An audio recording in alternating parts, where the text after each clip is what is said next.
Hello. Let's try out another effect. I think they call this one cotton candy. Whatever, it doesn't matter. Remember, it's just a body. It's not what you are, it's not what I am. If I had to choose an ethnicity of music to prefer, it would be Asian. So we have some of that in the background. Some lovely Chinese music.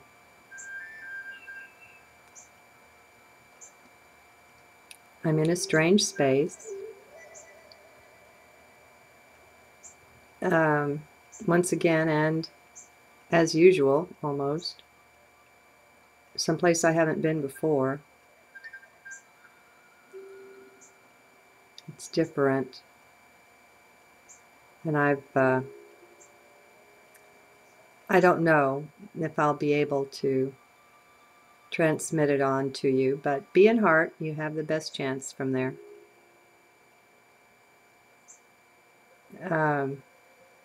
Speaking of heart, everyone knows what a toroid or a toroidal field looks like because everyone's eaten a donut. And that's the shape of the field. Now the field has moving energy in it, not the seeming solid substance of a donut. But anyway, as far as the bioelectric or magnetic field that we create or exist within, the heart puts out the most energy, creates the largest field. And so if you could imagine on a level with your heart, a huge toroid, a huge field of energy, moving energy, flowing energy, in the shape of a donut, if you will. And you are that.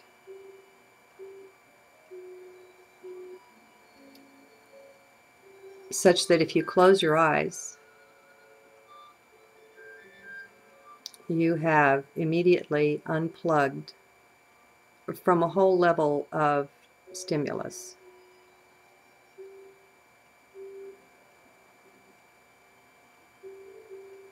And if you center roughly in the area of the heart, you may begin to tune in to this huge field that exists around the body. Wherever you go, this goes with you. It's a part of you. It's as much you as the body is. But when we identify with the body,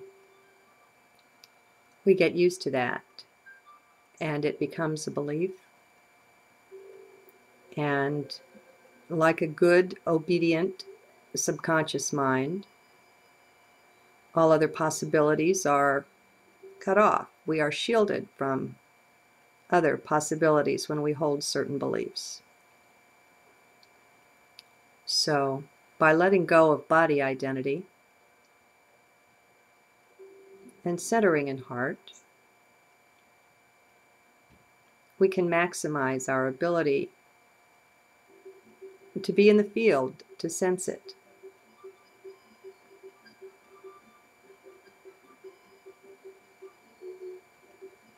So that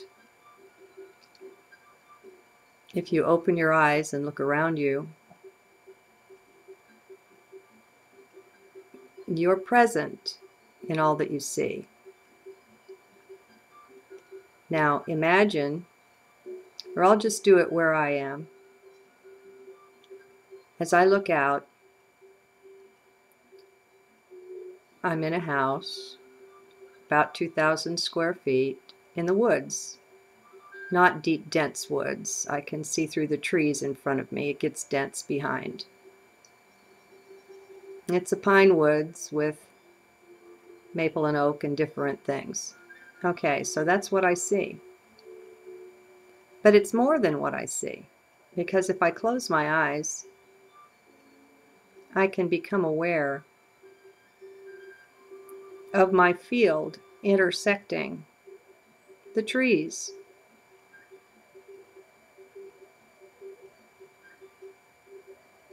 I am already there. Now, this particular field is measurable. Most of our scientific equipment isn't able to measure the full extent of the field because it's not expecting such a big field.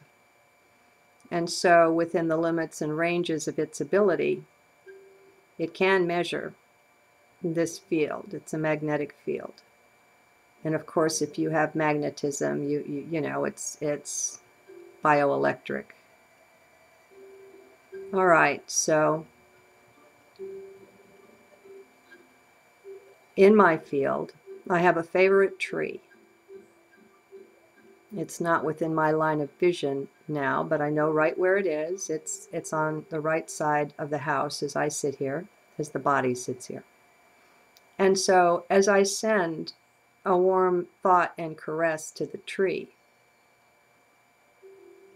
gratitude for the beauty of its being, maybe it helps for me to realize that my energy and the tree's energy literally interpenetrate.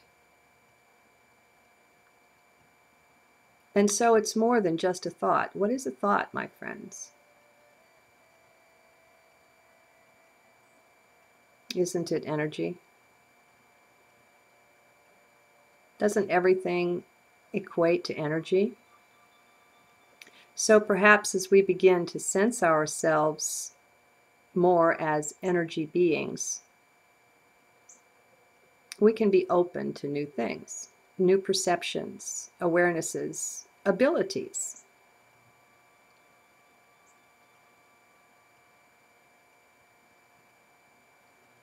A number of days ago, I mentioned waking up with a silent mind.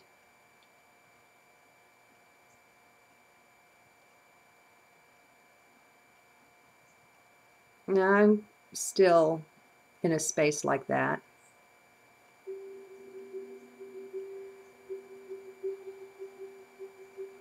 And in the quiet of it, there's an underlying contentment, such that one has no need to get up and do, or to think, or to explore, or to be active in any way. One just is. And in the isness of the moment, there can be that quietness of being that lets you tune in to your guides, to the light beings that work with you, perhaps to the elementals in your field there, your force field.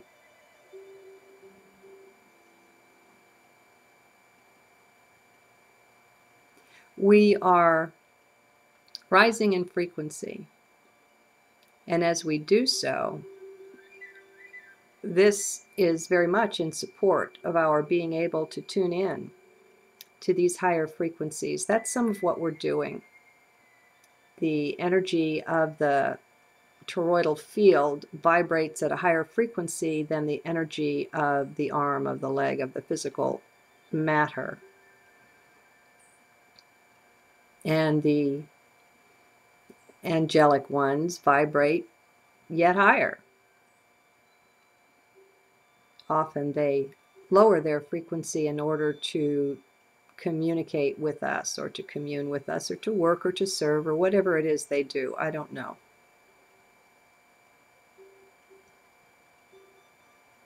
That's a perspective I haven't yet taken on and taken a trip in or with. We shall see what comes. And if you can conceive it, you can experience it. But anyway, I was, excuse me, just sitting here quietly, uploading and downloading and being at peace. And I became aware of the importance of being unplugged from so many things in order to be in this space. No radio, no television, no cell phone. And even though my connection to the internet is live right now, it's only uploading a file. Now, this isn't uploading a video, this is another file. What I'm saying, though, is that I'm not going to email. I'm not going here and there to check on this and that, the things I enjoy. I like to watch the price of silver and gold fluctuate. And I watch the value of the dinar in Iraq to see if that shifts into a decent currency that can be used around the world, because I have a few of them. So there's this and that and the other thing, you know, a couple of forums I watch. But I've been warned again and again that if I want to connect to the highest parts of the self, that's a choice that I make. And part of what makes me successful in that choice is letting go of some other things. I received notice in the mail recently that I had neglected to cash one of the monthly checks that I get, and they were willing to reissue it for a limited period of time. And it's an interesting thing being a person who loses checks now and then. I suppose most people won't be able to identify with that very easily. With me, with someone who, you know, I can leave the mail alone for a month quite easily. I have a large mailbox such that, you know, small packages fit in there, and the mailman is quite used to the thing being rather full before I come to collect it. I've mentioned before, I leave the place maybe every 2 or 3 months to go grocery shopping. And, you know, aside from an elderly cousin that I visit sometimes, that's kind of it. So I unplugged from a lot. I guess that's what I'm saying. As the priorities change, as we change, things that were once so important, so critical, things that we kept a very close eye on, such as the cell phone and who called and who messaged and things like that, they fade into oblivion. I mean, they're so non-important they fall off the screen. And I suppose in the midst of the junk mail that I get, sometimes a check will slip in there. I get 2 a month, and I can seldom tell you what the day is except when I'm journaling, because I look at it then. And I can't tell you when those checks come. I don't pay enough attention to care.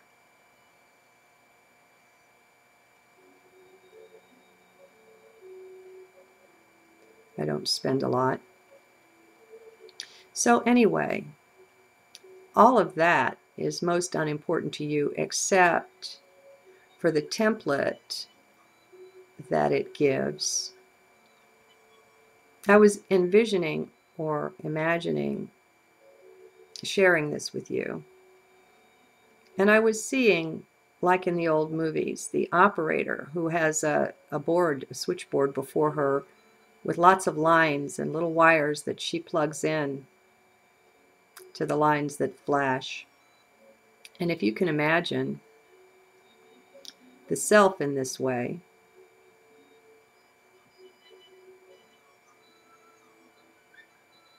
that can be helpful. All the things we're paying attention to, all the things that we have going on consciously and subconsciously and otherwise.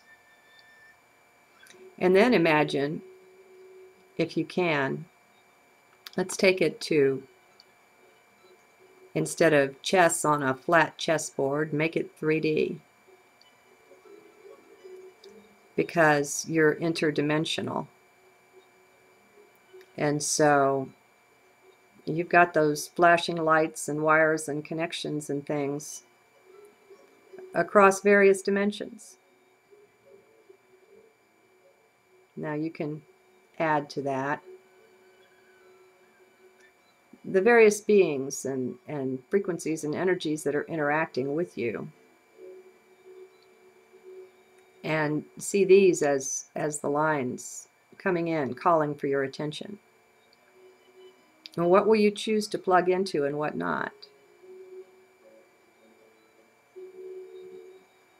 Maybe we can imagine meditation as a time of sitting down and unplugging the whole thing. I don't know.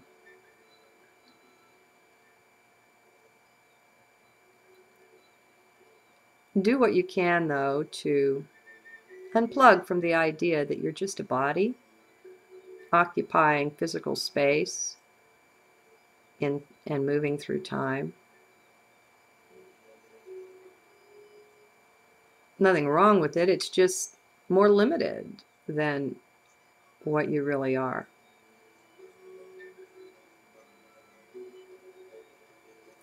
And with the higher frequencies, our bodies are being changed. Everything's being changed by it. But if we're plugged in to all of the noise and all of the chaos, see, look at it this way. There's a matrix, there's a field of hypnotism out there that wants to keep you kind of drugged, not alert, unaware. And the way you plug into that, first of all, is to listen to the media. It's got that constant buzz and hum going on. That puts you to sleep. The way it puts you to sleep is it limits your perceptions to certain levels and frequencies.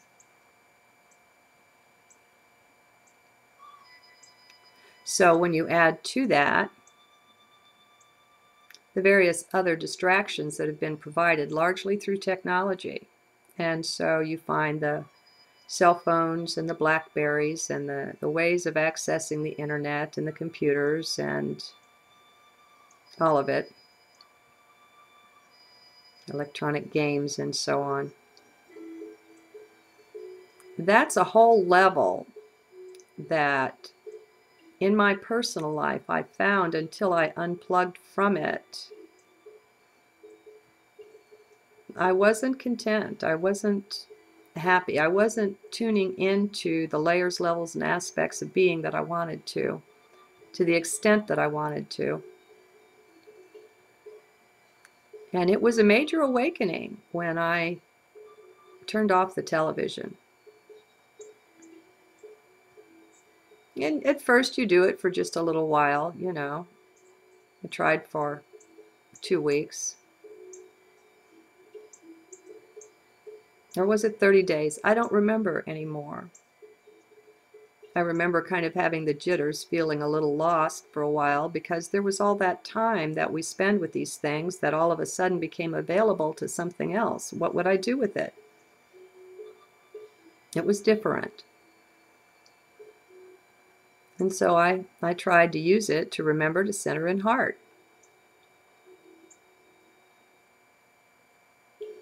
It will keep you drugged. It's very addictive. And that's why it seems so hard to turn it off, to walk away from it.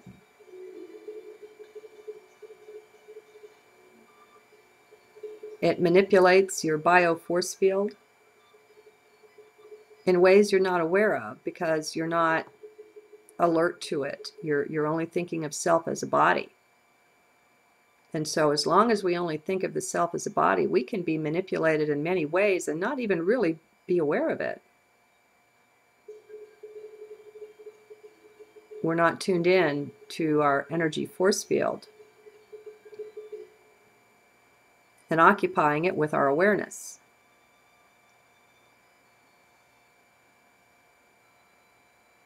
Which is best done by centering in heart. So, it seems there's another level or something that I wanted to share. I'm waiting to see if it comes to me. I seem to be operating on a slower speed here or higher frequency or something. I don't know. So we make the choice. And as we unplug from the miasma, the hypnotic trance and the machinery that's designed to keep that in place, our biology is suddenly freed. And more importantly, our attention is freed so that our awareness can expand.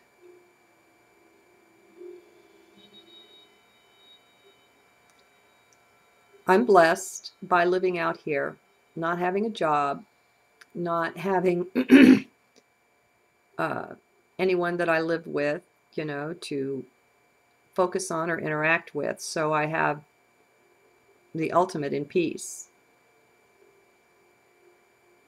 And it's more challenging on those days when I'm driving, when I'm in the stores, when I'm doing those things. It takes sometimes an active focusing on heart. And so I'm aware that it's harder when you're out in the midst of things and you're in that stage of your life where you're having to work or feed the kids, and all those kinds of things. It's just harder to be sensitive to these things. But you see, these changes that are going on in me, they're going on in you too. There's nothing special here about this biology. It's all one thing, it's all one. And so I'm reporting from the inside of you. You're shifting too.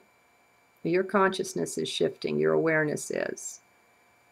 When the Schumann resonance frequency rises, it doesn't just rise for, white people or black people or Asians or something. I mean, that's ridiculous. It's like they say, the sun shines on the just and the unjust alike. All of this, we're one in this, in the happenings. All of us have equal opportunity to take advantage of things. That doesn't mean we'll make equal choices. Of course we won't. But the opportunity is there for everyone to tune in and to become less certain of who and what you are, so that you're the empty cup. And when the guide or angelic being comes along and taps you on the consciousness with an idea, you might hear it. Be non-attached. Blessings, my friends. Talk to you again soon.